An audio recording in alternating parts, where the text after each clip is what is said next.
प्रिय मित्रों, स्वागत है आपका आपके अपने चैनल स्टडी विद प्रदीप पे। दोस्तों, जैसा कि आप सभी लोग जानते हैं कि हम लोग बायोलॉजी की क्लासेस कर रहे हैं। पीएचडी के लिए टीजीटी के लिए प्रैक्टिस पेपर है। जो प्रीवियस ईयर में क्वेश्चन पूछे गए उन्हीं सेटों के साथ हम उपस्थित हैं। अगर आप चैनल पे नए हैं तो चैनल को सब्सक्राइब कर लें। और दूसरा, आप इस नंबर पे जाकर के टेलीग्राम ग्रुप ज्वाइन कर सकते हैं 8004109989 पे। इस पे जाकर के आप टेलीग्राम ग्रुप ज्वाइन कर सकते हैं। व्हाट्सअप पे भी अपने बैच से जुड़ सकते हैं, जहाँ पे आपको सारे पीडीएफ सेंड किए जाते हैं। तो बात करते हैं, आज पोरीफेरा से रिलेटेड क्वेश्चन को हमको करना है। तो देखते हैं एक एक करके। कह रहा है स्पंजेज आर, कह रहा है स्पंजेज आर, स्पंजेज होते हैं, क्या होते हैं? ट्रिप्लोब्लास्टिक, डिप्लोब्लास्टिक, मोनोब्लास्टिक, क्या होते हैं? तो आप जानते हैं ऑर्गेनिज को थ्री लेयर, जर्म लेयर के अकॉर्डिंग दो ग्रुप में बांट दिया गया है। ट्रिप्लोब्लास्टिक जिसमें थ्री जर्म लेयर पाई जाती हैं, और डिप्लोब्लास्टिक जिसमें जर्म लेयर कितनी पाई जाती हैं? दो पाई जाती है। तो कह रहा है the body wall diploblastic with outer pinacoderm और इनर कोइनोडर्म, दो लेयर होती हैं। एक को पिनेकोडर्म लेयर कहते हैं, दूसरे को क्या कहते हैं? कोइनोडर्म लेयर कहते हैं। ठीक है। And a gelatinous non cellular mesenchyme in between, इन दोनों के बीच में एक जिलेटिनस नॉन सेलुलर मेजोकाइम पाया जाता है। Mesenchyme consist of skeletal element and free amoeboid cell. Consider the following statement, निम्नलिखित स्टेटमेंट के बारे में बताना है आपको। क्या बताना है आपको? एसर्शन कह रहा है, कथन है, porifera are distinct from other metazoa. कह रहा है पोरीफेरा दूसरे मेटाजोआ से अलग होता है। यह बात सच है, क्योंकि पोरीफेरा जो होता है सेलुलर ग्रेड एनिमल है, जबकि other Metazoa tissue organ organ system grade animal होते हैं। तो ये तो ट्रू है। आगे बढ़ते हैं, देखते हैं क्या है। पोरीफेरा लैक्ट्रोसेल एंड टिश्यू, नहीं ये गलत है, ये आपका रॉन्ग है। तो यहाँ पर अगर हम असर्शन रीजन पे हैं तो यहाँ पे हम देखेंगे तो आपका ए ट्रू है और बी आपका रीजन आर है। तो रीजन आर मतलब आपका सी। A true but R is false. हाँ, ठीक है, आगे बढ़ जाए। अगला आपका हो जाएगा, amphiblastula larva is found in the life cycle. आप कह रहा है एम्फीब्लास्टुला लार्वा, आपने पढ़ा होगा बीएससी एमएससी में भी। तो एम्फीब्लास्टुला लार्वा, जो लोग जूलॉजी से रहे होंगे एमएससी में भी पढ़े होंगे, जो लोग बीएससी किए होंगे, तो एम्फीब्लास्टुला लार्वा वहाँ पे आया था। अलग अलग ग्रुप के अलग अलग लार्वा आप याद करते थे, उनका डायग्राम याद करते थे, उनकी लाइफ साइकिल, उनके बारे में मतलब आप डिस्क्रिप्शन याद करते थे, शार्ट नोट वगैरह पूछे जाते थे। तो एम्फीब्लास्टुला लार्वा किससे है? ये स्पंजेज हैं। कौन है? स्पंजेज हैं।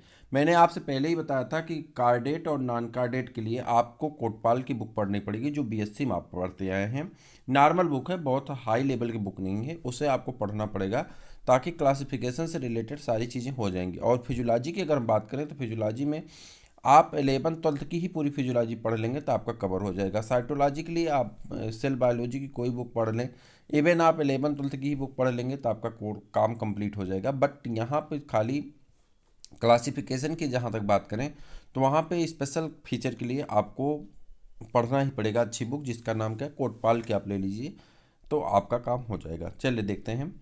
एनिमल्स की बात करें, स्पंजेज, स्पंजेज का जो लार्वा होता है एम्फीब्लास्टुला है और पैरेनकाइमुला है। दो लार्वा है, एम्फीब्लास्टुला और पैरेनकाइमुला। कोलेंट्रेट्स की बात करें तो planula larva, hydrula larva, scyphistoma larva और एफ्यूरा लार्वा। हेलमेंथ्स की बात करें, miracidium larva, sporocyst larva, redia larva, cercaria larva और मेटा सरसेरिया लार्वा। ठीक, उसके बाद आ जाए इकाइनोडर्म की बात करें तो ब्रांचियोलारिया, ब्रांचियोलारिया, पिने पिनेरिया लार्वा और बाईपिनेरिया लार्वा। एक किसका है? इकाइनोडर्म का लार्वा है। तो ये आप इसका स्क्रीनशॉट ले लेंगे, या आप क्या काम करेंगे, 8004109989 पे आप जाकर के टेलीग्राम ग्रुप ज्वाइन करेंगे, जहाँ पे सारा पीडीएफ डेली का डेली आपको सेंड कर दिया जाता है। प्रैक्टिस सेट आपका डेली होता है। इसके साथ ही अगर आप टेट की तैयारी कर रहे हैं तो टेट के लिए बाल मनोविज्ञान, ठीक, उसके साथ ही हिंदी का प्रैक्टिस पेपर। आपको अभी दो प्रैक्टिस पेपर दिए जा रहे हैं, इन्वायरमेंट की क्लास दी जा रही है, तो इन्वायरमेंट का भी प्रैक्टिस पेपर बहुत जल्दी स्टार्ट कर दिया जाएगा। हर एक सालों में पूछे गए प्रश्नों को चैप्टर वाइज हम कराएंगे। तो आप वहाँ से जुड़ करके हर एक सेगमेंट आप 20 से 22 मिनट मान के चलिए, और हर एक सेगमेंट आपके लिए बहुत महत्वपूर्ण होगा। तो पांचों सेगमेंट का आपको हिंदी, संस्कृत, उसके बाद दूसरे पे नाम करें हिंदी, संस्कृत, उसके बाद आपका बाल मनोविज्ञान, मैथ और उसका सारा प्रैक्टिस पेपर टेट का मिलेगा, जो आपके लिए फ्री है। अगर आप चैनल पे नए हैं और अगर आपको लगता है कि आपको इसकी आवश्यकता है तो आप ज़रूर चैनल को सब्सक्राइब कर लें और उस चीज़ को भी देखा करें, आपको इसका लाभ मिलेगा। उसके लिए आपको अलग से कमेंट करना पड़ेगा, क्योंकि इस ग्रुप में आपको वहाँ पे ये चीज़ें नहीं दी जाएंगी, आपको अलग ग्रुप पे उसको सेंड किया जाएगा, ठीक है। तो आप अगर जुड़ना चाहते हैं तो ज़रूर जुड़िए, आपको इससे लाभ अवश्य होगा। In which type of canal system of sponges the spongocele is lined by the conocyte cell? कह रहा है किस टाइप का कैनाल सिस्टम पाया जाता है। तो सीधे सीधे ज़्यादा दिमाग लगाने की जरूरत नहीं, एस्कान टाइप का कैनाल सिस्टम पाया जाता है। Ascon type canal system is simplest type of canal system found in the Leucosolenia. Leucosolenia एक पोरीफेरा का एनिमल है, आप पढ़े होंगे, तो उसी में पाया जाता है, ठीक है। On the following spicules are found in, कह रहा है किस प्रकार का स्पेक्यूल्स पाया जाता है। तो कह रहा बोथ ए और सी, ठीक है। अब यहाँ पर डिस्क्रिप्शन देखें तो कह रहा है क्लोना कार्डेटा, क्लोना कार्डेटा इसको छोड़ के यहाँ पाई। प्रोटोस्पंजिया, प्रोटोस्पंजिया की बात करें, Protospongia connecting link between the protozoa और porifera. Oscarella an edible sponge, तो यहाँ पे अगर हम कर लें तो ये हमसे पूछ क्या रहा था, of the following spicules are found in, कुछ लगता है आगे मिस हो चुका है, तो ठीक है उसके बारे में हम छोड़ देते हैं, चलिए आगे आ जाते हैं। Which of the following animals is are sponge, कह रहा है कि निम्न में से कौन सा ऐसा एनिमल है जो क्या है, स्पंज है, ठीक। तो कह रहा है कौन सा स्पंज है, तो यहाँ पर आप देखेंगे हेलिसार्का एंड ओस्करेला, हेलिसार्का एंड ओस्करेला एक स्पंज है जो क्लास डेमो स्माजी के अंतर्गत आता है। आगे बढ़ते हैं। Which of the following sponge lacks spicules but has skeleton of the spongin fibre, कह रहा है कौन ऐसा है जिसके ऊपर स्पेक्यूल्स नहीं पाए जाते हैं लेकिन स्पॉन्जिन फाइबर के बने हुए स्केल्टन पाए जाते हैं, तो उसके बारे में आपको बताना है। तो आपका आंसर होगा यहाँ पे सी, स्पंजिया बट नॉट फाइलोस्पंजिया, और यहाँ कह रहा है फाइलोस्पंजिया बट नॉट स्पंजिया। तो इसका सीधा सीधा अर्थ यहाँ पर देखिए कंफर्म हो जाएगा, स्पंजिया और फाइलोस्पंजिया में स्पेक्यूल्स नहीं पाए जाते जबकि स्पॉन्जिन फाइबर पाए जाते हैं, ठीक है। तो यहाँ से आप आसानी से इसे कर सकते हैं। Which of the following sponges has the skeleton of spongin fibre, कह रहा है कौन सा ऐसा एनिमल है जो जिसका स्केल्टन क्या होता है, स्पंजिन फाइबर का होता है। कौन सा ऐसा एनिमल है जिसका स्केल्टन किसका होता है, स्पंजिन फाइबर का होता है। तो Chalina commonly known as the mermaid globe or dead man's finger, it belong to the class demospongiae, phylum porifera, which is include the siliceous spicules, ठीक। तो एक किसका है, चलेना का है। इस प्रश्न में थोड़ा सा डाउट मुझे लग रहा है, चूंकि ऊपर कुछ और था नीचे कुछ और है। ये प्रश्न थोड़ा सा डाउट के सेशन में है, तो इसको छोड़ देते हैं, बाद में हम इसको कवर करेंगे और फिर बताएंगे, ठीक है। Which of the following type of cell store reserve food in the sponges, कह रहा है कि किस प्रकार की कोशिकाएं होती हैं जो रिजर्व फूड को स्टोर करती हैं। विच ऑफ निम्न में से किस प्रकार की कोशिकाएं स्पंज में भोजन को स्टोर करने का कार्य करती हैं। तो उसे हम क्या कहते हैं, थीसोसाइट कहते हैं, उसे क्या कहते हैं, थीसोसाइट कहते हैं। तो यहाँ पे ऑप्शन डी आपका क्या हो जाएगा, करेक्ट आंसर हो जाएगा। ऑप्शन डी क्या होगा, करेक्ट आंसर होगा। आगे बढ़ जाएं। थीसोसाइट प्रकार की कोशिकाएं स्पंज में भोजन का संचय करती हैं, ठीक। तो यहाँ पे कुछ कोशिकाएं हैं जिनके बारे में स्पष्ट रूप से दिया गया है, टीजीटी बायोलॉजी 2013 में पूछा गया था। पिनेकोसाइट शरीर को बढ़ाना या घटाना, पिनेकोसाइट का काम क्या है, शरीर को बढ़ाना या घटाना, या increase the size of body, ठीक। एक्नोसाइट आंतरिक एपिथेलियम बनाती हैं, ट्रोपोसाइट पोषण का निर्माण करती हैं, और थियोसाइट भोजन संचय का कार्य करती हैं। तो ये आपको याद रखना है। बाथ स्पंजिज, कह रहा है किसे बाथ स्पंज कहते हैं। ये तो बहुत कॉमन सा एग्जाम्पल है, तो अगर छोड़ दिया जाए तो आप भी बता देंगे, इसको मान लेते चलिए।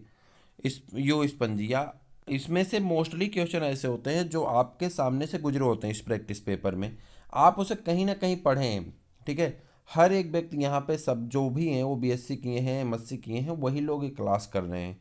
ये सभी प्रश्न आपके नज़रों के सामने से एक ना एक बार जरूर गुजरा है, बस है क्या कि उन पे आपने फोकस नहीं किया था।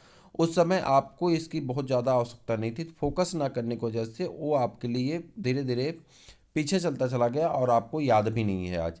बस उसे आप एक बार रिवीजन करते जाएंगे, दोहराते जाएंगे, देखते जाएंगे, तो इससे क्या होगा कि आपको धीरे धीरे वो क्वेश्चन याद हो जाएंगे।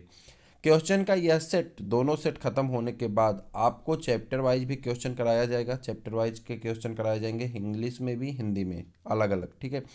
उसके बाद एक शिल्पी प्रकाशन की बुक आती है, उसमें आप जानते हैं कि अच्छी तरह से पूरे इंग्लिश टू इंग्लिश दिया होगा, तो उसको भी हम लोग एक बार करेंगे। इतने क्वेश्चन करने के बाद लगभग 20 से 25 हज़ार क्वेश्चन ये सब होते हैं। सब क्वेश्चन करने के बाद हमारे पास क्या होगा कि हमें इतनी आइडिया जरूर चल जाएगी कि हमें किस चैप्टर में कितना पढ़ना है। हमने टारगेट रखा है कि जनवरी लास्ट तक हम इन्हें पूरी तरह से ख़त्म कर देंगे। हालांकि हम पहले ये सोच रहे हैं कि 15 जनवरी तक ख़त्म हो जाए। अगर जनवरी लास्ट तक ये ख़त्म हो जाता है, ये पूरा जितना कार्यक्रम है प्रैक्टिस पेपर का, तो फरवरी से हम लोग बड़े आराम से अपनी पूरी क्लास कर सकते हैं। फिर क्लास करने के बाद लास्ट टाइम में एक एक घंटे का पूरा रिवीजन लगा करके हम लोग पूरा रिवीजन करेंगे, एक साथ खाली क्वेश्चन आंसर करते चले जाएंगे। तो वहाँ पे एक डिस्क्रिप्शन पढ़ने की आवश्यकता नहीं होगी। इसीलिए हम आपसे ये कहते हैं कि आप रोज़ अगर 20 से 25 मिनट अपने पे खर्च करते हैं, 20-25 मिनट बहुत बड़ी टाइम नहीं होती है, तो 20-25 मिनट आप आराम से जब भी खाली हो उस समय आप इसको देखें। देखने से क्या होगा कि आपको इसका लाभ अवश्य मिलेगा, क्योंकि ये पता चल जाएगा पेपर कहाँ से आते हैं। देखिए यहाँ पे जो भी लोग इस ग्रुप में हैं, वो कोई ऐसा नहीं है जो छोटा सा बच्चा है। आप सारी चीज़ों के बारे में अच्छी तरह से समझते हैं और जानते हैं, तो आपको बस रिवीजन करना है, ठीक है। मैं ये जानता हूँ कि ये क्वेश्चन किसी किसी को लगता है कि सारे क्वेश्चन तो ऐसे हैं, हम क्यों पढ़ें। भाई ठीक है, मैं कह रहा हूँ प्रैक्टिस पेपर का आप प्रैक्टिस पेपर ही पढ़िए, मैं कहाँ कह रहा हूँ कि आप ज़बरदस्ती मुझसे पढ़िए। लेकिन इसमें क्या होगा कि आप सुनेंगे, आप सुनते रहेंगे, सुनने से ज़्यादा याद होता है, जैसा मेरे गुरुजी ने मुझे बताया था, ठीक है। तो वो काम आप करते रहिए, तो आपको लाभ मिलेगा। साथ में आप अगर टेट का भी प्रैक्टिस पेपर करना चाहते हैं तो वो भी करते रहिए। तो चलिए आगे बढ़ते हैं। कह रहा है यू स्पंजिया को बाथ स्पंज कहते हैं। अब आपने देखो कि अगर आप बच्चों को पढ़ाते होंगे या पढ़े होंगे तो इसको कैरेक्टर में हर बार आप लिखवाते हैं, ठीक। यू प्लेक्टिला को वीनस के फूल की टोकरी कहते हैं, जो जापान के उपहार के रूप में शादी के जोड़ियों को दिया जाता है, ठीक। क्लियोना को बोरिंग स्पंज कहते हैं और ट्यूबिपोरा को आर्गन पाइप कॉलर कहते हैं। Blastopore give rise to, blastopore से बनता है, क्या बनता है ये बताना है। ब्लास्टोपोर से क्या बनता है इसी के बारे में आपको क्या करना है, बताना है। एक सेकेंड, हाँ। तो ब्लास्टोपोर से क्या बनता है इस पे आपको बताना है। ब्लास्टोपोर से जो बनता है, ब्लास्टोपोर से बनता है माउथ। ब्लास्टोपोर से क्या बनता है, माउथ बनता है। ब्लास्टोपोर प्रोटोस्टोमियम में ब्लास्टोपोर मुख का निर्माण करता है। प्रोटोस्टोमियम में ब्लास्टोपोर मुख का निर्माण करता है। ड्यूटरोस्टोमियम में गुदा का निर्माण करता है। गैस्ट्रुला भवन में भ्रूण की लंब क्षैतिया द्विपार्श्व सममित यानी बाइलेटरल सिमिट्री की स्थापना हो जाती तथा प्रारंभिक अंकुरण स्तरों की स्थापना की भ्रूण में अंग विकास की प्रक्रिया प्रारंभ हो जाती है। मेजोडर्मी कोशिकाएं चारों ओर जनिक बिंब से आगे बढ़कर बाह्य भ्रूणी मेजोडर्म से मिल जाती हैं।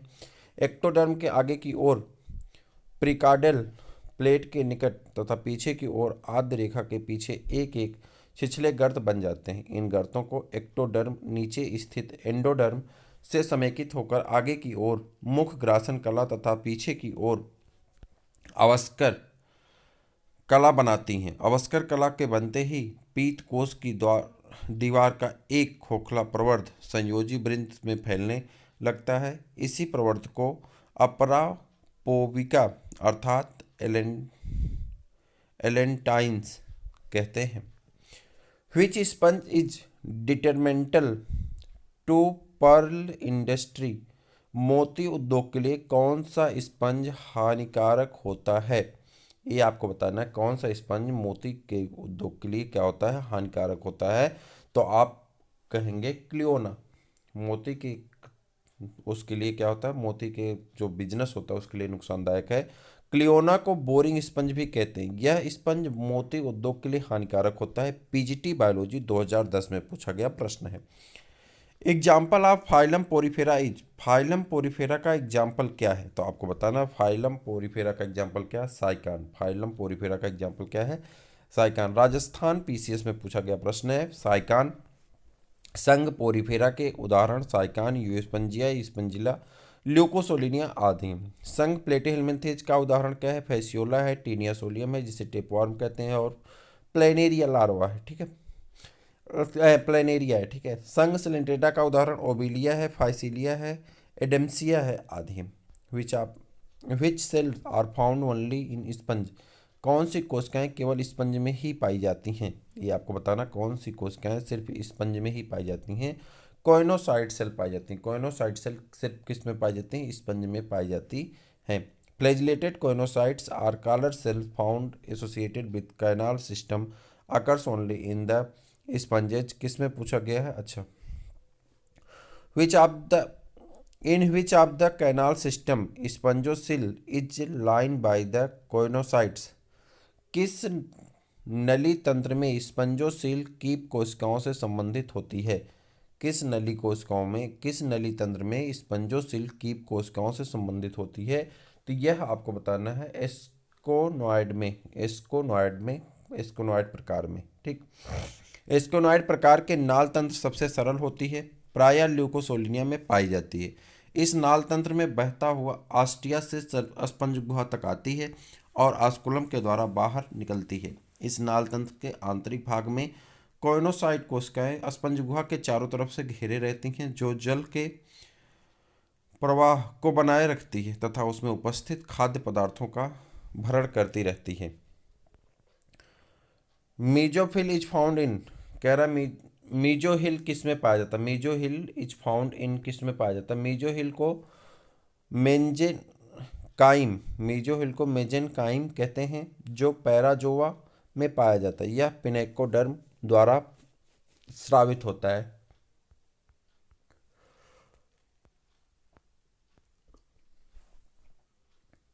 The fresh water sponge is, अलाउडी जल का स्पंज है, अलाउडी जल का स्पंज है, तो ये तो अभी ऊपर आया था प्रश्न, आप कहेंगे स्पंजिला, कौन है स्पंजिला। अलाउडी जल का स्पंज स्पंजिला है। यह एक कॉलोनियल स्पंज कहते हैं इसे। यूप्लेक्टिला एक अत्यंत सुंदर समुद्री स्पंज है जिसे बीनस फूल की टोकरी के नाम से भी जाना जाता है, ठीक है। तो ये आपका टीजीटी बायोलॉजी में पूछा गया क्वेश्चन है।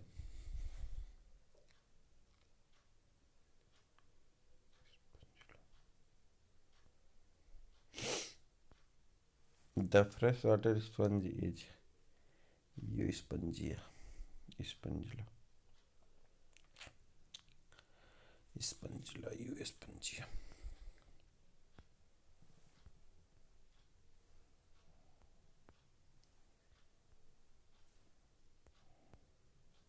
नेक्स्ट है आपका विच of the following is not a sponge, कह रहा कौन ऐसा है जो स्पंज नहीं है, तो आपको यहाँ पे देखना है Euspongia it is the sponge, demospongiae, Spongilla it is the sponge, demospongiae, और Cliona it is a sponge, demospongiae. Protospongia it is the protozoa, not a sponge. Protospongea is belong to the class Mastigophora. It is connecting link between protozoa and porifera. Type of the canal system found in the Leucosolenia is called, कह रहा है ल्यूकोसोलिनिया में जिस type का canal system पाया जाता है उसे क्या कहते हैं, एस्कॉन टाइप का पाया जाता है। किसका पाया जाता है, एस्कॉन टाइप का पाया जाता है। एक यहाँ पे प्रश्न दिया गया है कि the fresh water sponge is, अलाउडी जल का स्पंज है, देखें इसके बाद, अच्छा अलाउडी जल का स्पंज है, देखिए अभी आप पढ़े थे अलाउडी जल का स्पंज कहाँ चला गया, 58, हाँ अलाउडी जल का स्पंज आप पढ़े हैं कि यू स्पंजिया को कहते हैं, ठीक है, और यहाँ पे स्पंजिला को मान रहा है, ठीक। या तो ये दोनों एक ही फैमिली के हैं, तो दोनों अगर होंगे तो दोनों आंसर सही होना चाहिए, और एक ही होगा तो एक आंसर यू नहीं हो सकता, ठीक। तो इसमें कुछ न कुछ आपको प्रॉब्लम नज़र आ रही है, मुझे भी नज़र आ रही है। देखिए स्पंजिला और यू स्पंजिया, अगर इस पर हम चले आएँ तो यहाँ पे स्पष्ट रूप से देखिए यही दे रहा है कि इस यू स्पंजिया और स्पंजिला ये दोनों डेमो स्पंजिया क्लास के हैं। अगर डेमो स्पंजिया क्लास के हैं मान लेते हैं, तो ये दोनों अगर हम फ्रेश वाटर में रखते हैं तो दोनों आंसर होगा। अगर फ्रेश वाटर में नहीं रखते हैं, दोनों अलग अलग होते हैं, तो ये कहीं ना कहीं थोड़ा सा एक्सेप्शन वाला क्वेश्चन है, तो इस पर गौर करिएगा। अगर आपको कोई शंका डाउट होगी तो आप इस पर कमेंट करके बताइएगा। कि आज के सेशन में दो ऐसे डाउट वाले प्रश्न आ गए हैं जिनका हम क्लियर करके अगले सेशन में ज़रूर इंक्लूड करेंगे, और हम ज़रूर आपको बताएंगे कि इन दोनों में एक्चुअली में अंतर क्या है। क्योंकि देखिए यहाँ पे यू स्पंजिया को ऑलरेडी हम लोग जानते हैं कि क्या बात स्पंज है, ठीक, फ्रेश वाटर में पाया जाता है। स्पंजिला को एग्जाम्पल मान उदाहरण मान रहा है, ठीक। उसके बाद प्रॉब्लम एक, दोनों एक ही क्लास के हैं। अगर दोनों एक ही क्लास के हैं, दोनों फ्रेश वाटर हैं, तो फिर काहे नहीं इन दोनों को एक साथ आंसर ना माना गया। ये टीचटी बायोलॉजी। अब देखिए यहाँ पे जो आंसर दिया जाता है, जो भी प्रैक्टिस पेपर का आंसर दिया जाता है, उस समय बोर्ड ने कहीं ना कहीं इसी को आंसर माना होगा। इसीलिए जो आंसर बोर्ड मानता उसी आंसर को इस प्रैक्टिस पेपर में दिया गया है। तो चूंकि बोर्ड द्वारा माने गए आंसर को दिया गया है, इसलिए इस बात पे हमको थोड़ा सा विचार करना होगा, तभी हम इस पे क्लियर कर पाएंगे। ठीक है, तो विचार करके फिर हम लोग बात करते हैं इस टॉपिक पे, आगे बढ़ते हैं। ठीक है, अगला प्रैक्टिस पेपर जल्द आपको दिया जाएगा, कल के डेट में। बाकी सारे प्रैक्टिस पेपर चल रहे हैं। तो आप कैसे हैं, जैसे भी हैं, मस्त हैं, तो चैनल को पर डे आप देखते रहें, जिससे आपको बहुत सारे लाभ होने वाले हैं। फिर हम मिलते हैं किसी और क्लास में, तब तक के लिए इजाज़त दीजिए। नमस्कार।